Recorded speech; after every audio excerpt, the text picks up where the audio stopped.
મિત્રો ઘણી બધી ઘટનાના કારણે નિર્દોષ લોકોના મોત થઈ જાય છે.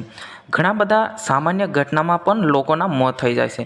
શું છે સમગ્ર મામલો આપણે વિડીયોની અંદર જાણવાના છે કે ભાઈ કવાંટ તાલુકાના હાપેશ્વર ગામમાં એવી મોટી દુર્ઘટના ઘટી છે કે ભાઈ 3 યુવાનો યાની કે 3 જણ ત્યાં નાવા ગયા હતા અને ત્યાં અચાનક મગર આવ્યો હતો.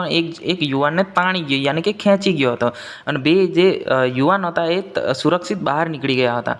મિત્રો વાત કરવામાં આવે તો ગરીબ લોકો કારણસર એનું મોત થઈ જતું હોય છે, પરંતુ મગર ત્યાં એમને દેખાયું પણ ન હતું. એ નાહવા માટે નદીમાં ગયા હતા. અચાનક મગર આવ્યો ને અને જે 3જા નંબરનો છોકરો હતો એમને તાણી ગયો હતો.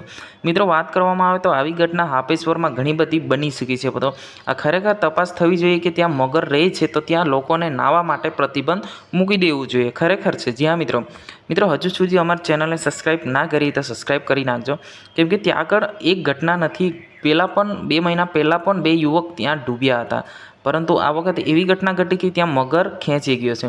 3 યુવાનો ત્યાં નાહવા માટે ગયા હતા. 3 યુવાન નાહતા હતા ત્યારે અચાનક એક યુવાનને મગર ખેંચી ગયો હતો. મગર એમને અંદર ખેંચી ગયો. 2 યુવાનો હતા સુરક્ષિત બહાર આવી ગયા હતા, પરંતુ એમને શોધખોળ થતાં એ યુવાનને મગરે પકડ્યા હતા અને ઘણા બધા લોકો બૂમ પાડતા હતા. ત્યારે મગરે એમને ચોરી યાની કે એને મૂકીને ભાગી ગયા હતા, પરંતુ છેવટે એ યુવકનું મોત થયું છે.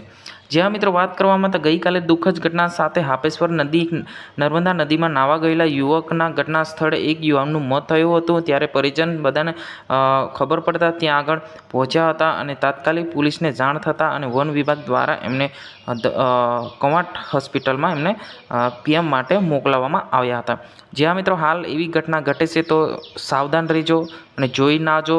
અને બધા મારા નમ્ર વિનંતી કે જેમ તેમ નદીમાં કૂદી ના પડતા. હાલ મગરનો ત્રાસ ખૂબ વધી ગયો છે. તો મિત્રો આ હતા આજના સમાચાર. આપણે તરત જ મળીશું નવા સમાચાર. મેં તમારો દોસ્ત શૈલેષ ભીલ આજની વિડીયોની અંદર. બસ આટલું જ. જય હિન્દ, જય ભારત.